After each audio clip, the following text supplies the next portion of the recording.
Amin. Tepuk tangan untuk Tuhan kita yang ajaib. Terima kasih kepada hamba-hambanya yang melayani hari ini. Puji Tuhan, luar biasa, dari pagi mereka melayani Tuhan begitu antusias. Saya yakin juga Bapak Ibu begitu antusias hari ini sekalipun di luar sedang hujan. Amin. Semangat. Haleluya.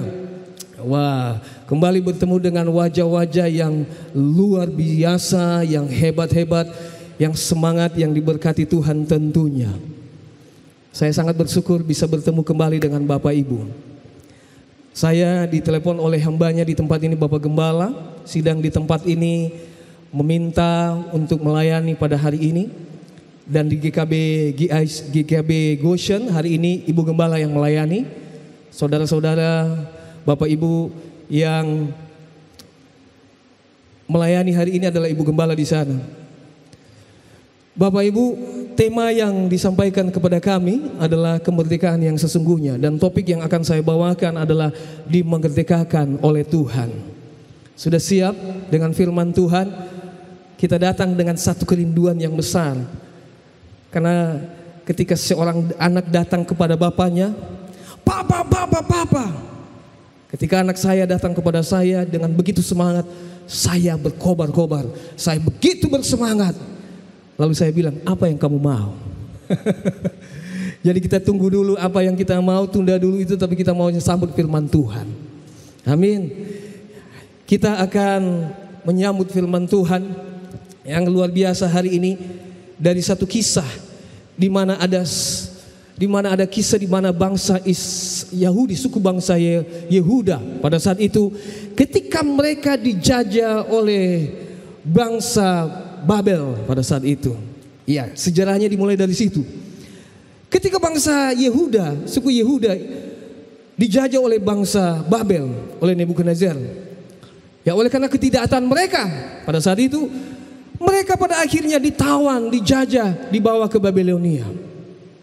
Dan Tuhan berkata di dalam kitab Yeremia maupun Yesaya berkata, mereka akan dihukum Tuhan sebanyak 70 tahun lamanya. Dihukum 70 tahun lamanya. Maka di situ ada Daniel, ada Sadrak, Mesak dan Abednego, Bapak Ibu. Kita bisa melihat bagaimana kisah-kisah Daniel dan bagaimana mukjizat yang terjadi di sana. Penyertaan Tuhan tetap ada atas mereka. Tapi bayangkan 70 tahun mereka ditindas, mereka dijajah, bisalah dibilang begitu. Tetapi yang menarik dari situ berkaitan dengan tema kita pada hari ini. Setelah 70 tahun lamanya, ingatlah Tuhan bahwa mereka, janji Tuhan bahwa 70 tahun lamanya mereka akan dipulangkan kembali ke Yerusalem. Masih ingat dengan kisah itu Bapak Ibu ya? Sungguh luar biasa. Tetapi lihat, ketika Tuhan sudah berjanji, dia akan menggenapi apa janjinya. Katakan amin. Dia berkata 70 tahun engkau akan dihukum, dan setelah itu aku akan memanggil engkau, akan mengembalikan engkau ke tanah ini, ke Yerusalem. Tapi kalau kita melihat ceritanya, sejarahnya, tidak sekaligus orang-orang yang ada di penawanan di Babel itu kembali ke Yerusalem, tidak sekaligus. Mereka terdiri dari 3 rombongan. Ada gelombang pertama yang dipimpin oleh Zerubabel, ada gelombang kedua yang dipimpin oleh Ezra, dan ada gelombang ketiga yang dipimpin oleh Nehemia. Tetapi dari sini kita akan belajar ada pola-pola yang Tuhan sedang singkapkan kepada kita semua. Ada rahasia kerajaan Allah yang benar-benar bisa memberkati kita, saudara dan saya. Tadi pagi saya berbicara tentang Matius yang dimerdekakan oleh Tuhan. Itu luar biasa juga. Tapi hari ini kita akan belajar kemerdekaan yang diberikan oleh Tuhan bagi bangsa. Ingat 70 tahun bukan masa yang sedikit. Tapi pada akhirnya Tuhan menggenapi janjinya. Tuhan membawa mereka kembali kepada Yerusalem. Nah, kita coba lihat. Rombongan yang pertama itu dipimpin oleh Zerubabel. Itu berlangsung 537 tahun sebelum Masehi. Rombongan yang kedua dipimpin oleh Ezra 457 tahun. Dan itu kalau kita melihat Bapak Ibu, 537 dan 457 itu jaraknya 80 tahun. Coba kita tandai dulu, itu jaraknya 80 tahun. Kemudian rombongan Ezra dengan Nehemia itu jaraknya kurang lebih 13 tahun, belasan tahun kurang lebih. Dari sini kita melihat nanti sungguh ajaib Tuhan itu. Ya, sungguh ajaib Tuhan itu. Nah, kita ada 3 gelombang. Gelombang pertama, Zerubabel, mari kita bisa baca bersama-sama yang di dalam Ezra pasal 3. Ya, mereka ini pulang dengan membawa satu agenda besar. Masing-masing gelombang ini membawa satu agenda yang besar, membawa satu beban yang daripada Tuhan yang besar, membawa satu kerinduan yang besar. Apa kita mau cari tahu? Yang pertama, gelombang pertama itu mereka diberikan tugas oleh Tuhan, atau mereka punya kerinduan yang besar, punya beban yang sangat besar. Salah satunya adalah membangun bait Allah. Itu yang pertama. Apa dikatakan di dalam Ezra pasal 3 ayat 8? Pada tahun yang kedua sesudah mereka sampai ke rumah Allah di Yerusalem, dalam bulan yang kedua, maka Zerubabel bin Setiel dan Yesua bin Yozadak beserta saudara-saudara mereka yang lain, yakni para imam dan orang-orang Lewi dan semua orang yang pulang ke Yerusalem dari tempat tawanan memulai pekerjaan itu. Mereka menugaskan orang-orang Lewi yang berumur 20 tahun ke atas untuk mengawasi pekerjaan membangun rumah Tuhan. Jadi gelombang yang pertama ditugaskan untuk membangun rumah Allah. Setelah mereka dimerdekakan oleh Tuhan, setelah 70 tahun lamanya dijajah, akhirnya mereka bisa pulang berdasarkan dekret Raja Darius pada saat itu yang memperbolehkan suku Yehuda untuk pulang ke Yerusalem. Apa yang kita pelajari dari sini, Bapak Ibu? Kalau saudara dimerdekakan, maka itu artinya saudara harus bersekutu dengan Tuhan. Hal pertama yang harus kita lakukan adalah kembali kepada Tuhan, bersekutu dengan Tuhan, menyembah Dia, puji Dia. Musa ditugaskan untuk membebaskan bangsa Israel dari tanah Mesir. Salah satunya Tuhan bilang agar bangsa Israel itu bisa beribadah kepada Tuhan di Gunung Sinai. Di gunung ini katanya. Jadi hal pertama saudara, ketika saudara menyatakan saudara sudah dimerdekakan, pastikan persekutuan saudara dengan Tuhan bagus. Kalau persekutuan dengan saudara masih level-level zibongi, kunang-kunang, tek, saudara perlu dipertanyakan. Saudara, ada satu kerinduan yang besar. Kita ada komsel, masuk ke dalam komsel, beribadah. Karena di dalam setiap ibadah mengandung janji. Janji pemeliharaan, janji berkat, janji perinduan Tuhan. Semuanya di dalam itu. Janji kesembuhan, semuanya di dalam itu. Suatu ketika saya sakit 4 hari lamanya di rumah, dan hari Minggunya saya harus melayani. Saya sudah menyaksikan ini. Tuhan, saya harus melayani. Saya harus menyampaikan firman Tuhan. Saya bilang, jangan permalukan saya di depan. Ketika saya melayani lalu tumbang Tuhan, nama Tuhan yang dipermalukan. Kuatkan saya. Sementara saya masih flu, saya masih batuk. Tapi ketika tiba-tiba saya puji Tuhan dengan segenap hati, saya sembah Tuhan. Lalu tiba pas giliran pemimpin pujian, giliran untuk melayani Tuhan, untuk berkhotbah, saya mendapatkan kekuatan baru. Dan pada akhirnya saya sembuh. Itu ajaib, amazing, awesome. Itu luar biasa pertolongan Tuhan. Karena memang janji Tuhan itu digenapi dalam hidup kita. Amin. Kita mau cek yang kedua. Yang kedua, gelombang kedua. Ini ada satu kemerosotan rohani. Ini yang mau saya tekankan tadi. Rombongan pertama dengan rombongan kedua itu 80 tahun jaraknya Bapak Ibu kalau kita hitung. Dan tugas rombongan pertama adalah membangun bait suci. Saudara tahu berapa lama mereka membangun bait suci? Kalau kita membuka Yohanes pasal 20 ayat 2 dikatakan ketika Yesus berkata, "Aku runtuhkanlah bait suci ini dan dalam 3 hari aku akan membangunnya." Lalu orang-orang Farisi berkata, "Bagaimana mungkin engkau bisa membangun bait suci ini? Karena bait suci ini dibangun oleh leluhur kami 46 tahun lamanya." Jadi bait suci yang kedua itu dibangun 46 tahun lamanya. Dan di zaman masa kekaisaran Herodes itu diperluas Bapak Ibu. 46 tahun dan dikurang 80 tahun, tinggallah 34 tahun lagi mereka menikmati masa hasil pembangunan itu. Tetapi ketika Ezra datang, dia melihat ada kemerosotan rohani yang dia sangat sedih. Dia bersedih, berduka di hadapan Tuhan. Kenapa? Karena orang-orang di sana sudah mulai tidak taat, sudah mulai melanggar firman Tuhan. Salah satu yang mereka lakukan adalah kawin mengawinkan dengan orang-orang yang tidak kenal Tuhan.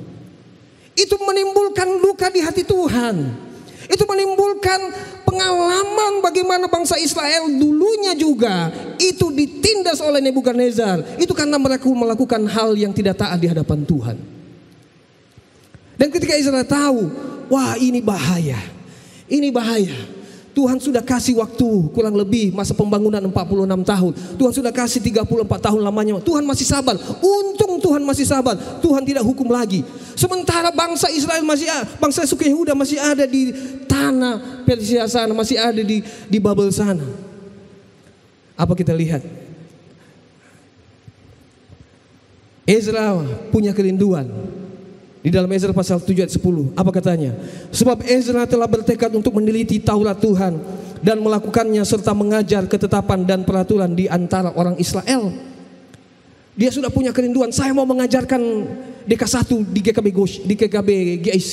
Saya mau mengajarkan seminar perjanjian hidup berjemaat di gereja GKB GIC ini. Kurang lebih seperti itu. Karena dia tahu ada kemerosotan rohani di antara kalangan bangsa Yehuda, suku Yehuda pada saat itu.